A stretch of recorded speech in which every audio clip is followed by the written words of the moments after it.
My name is Linnea, and I'll be doing a quick nutrition game to show how we can fuel up our bodies and reduce the risk of health problems by eating well at breakfast. So there will be a game with prizes for anyone who wants to participate, and it looks like you do, so come on up, please. Hi, I'm Linnea. Nice to meet you, Diana. If you want to step right over to that side, we've got a game here today that talks about sugar. So first of all, keeping in mind that the World Health Organization tells us to have no more than 6 teaspoons of added sugar a day, so that's not very much, right? Not a whole lot. You're going to try to match up these containers of sugar, 3 teaspoons, 10 teaspoons, 2.5 teaspoons, and 4 teaspoons, to these food items. So we've got organic, non-fat vanilla yogurt. We've got an Odwalla strawberry protein shake. We've got our maple and brown sugar oatmeal packet. And we've got Snapple.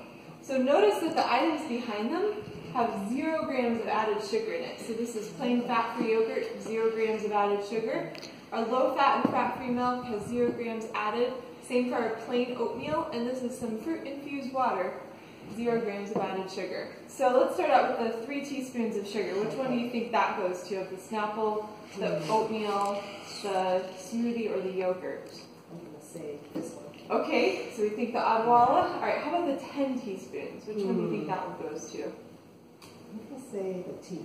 Okay, all right, good guesses. 2.5 teaspoons is the smallest amount. So that was the yogurt. Okay, and then so that would mean 4 teaspoons with the oatmeal, right? Yeah. Anything you want to change with that? That feel good to you? Maybe the oatmeal might have less. Okay, great. So let's keep in mind we're comparing this to 6 teaspoons, which is 1 day's worth of sugar, of added sugars. So first of all, we've got our vanilla non-fat yogurt. I'll flip over to reveal the answer is 4 teaspoons. So you got that one right. Nice job. And next we've got our Odwalla strawberry protein shake. On the back it tells us 2.5. It actually 10 grams of added sugar, 2.5 teaspoons. Yep, and finally our maple sugar oatmeal. Look at the back of it. 3 teaspoons. Wow. So you got that one right. Okay. And that would mean that our peach Snapple is 10 teaspoons of sugar. So the way that you can tell that is by looking at the nutrition facts label. And so do you see where right there where it says sugars? How many grams of sugar does that say? 39 grams. 39 grams. And so the way that you can know how many teaspoons that is to divide that number by 4. Okay. Because there are 4 grams of sugar in 1 teaspoon of sugar. So you got that really right. Excellent job. So we think about swapping out these types of sugary foods for other breakfast foods. That might seem realistic or it might not seem realistic, but I think it's important to talk about what sugar does in our body. So have you heard of blood glucose? I've heard of it. I don't really know. Okay. Do you want to take a guess what it is? So I know it has something to do with diabetes. Okay, perfect. Yeah, absolutely. So I've got 2 bottles here, and this first one represents our blood with a lot of sugar in it. So this would be a high blood sugar. Blood glucose is just blood sugar. Glucose is another word for sugar. So this bottle has a lot of sugar rushing through the blood vessels. So I guess this person ate a lot of sugar. And so eating a lot of sugary food and beverages raises our blood sugar quickly, and it increases our risk of cardiovascular disease by damaging the blood vessels. So have you ever seen a house being painted? Yes. Okay, and have you ever seen what they do before they paint the house? They scrape it off with that wire brush. That's what the sugar is doing inside of our blood vessels. It's scraping, and it makes it more likely for the plaque to stick and clog up our blood vessels. So if we look at that versus a healthy blood vessel that doesn't have a lot of sugar coursing through it. So eating well at breakfast can actually fuel our body up for the day. It prevents us from having those huge spikes in blood sugar and crashes later on. And it helps us maintain and reach a healthy weight that reduces our risk of health problems. So when all the sugar is going around, our body has to work really hard to get that out of our blood and into our cells where it can be used for energy. And so you mentioned diabetes, right? So that's how type 2 diabetes can start, is our body working really hard to get rid of all that sugar. So we don't want to do that. I know diabetes runs in my family. What about yours? Too, Yeah, so I try to eat like I have diabetes to try to prevent it in the future. Now, So, yeah, I'm sorry, how do you please. know what types of food to eat? Great question. So, like, what's the best Yeah, what's breakfast? the best breakfast? Okay, so the best breakfast is one that you have time for, that you like, and that fuels you up with nutritious food. Okay. So take a look at these two breakfasts. Great question, because that segues right into our next part.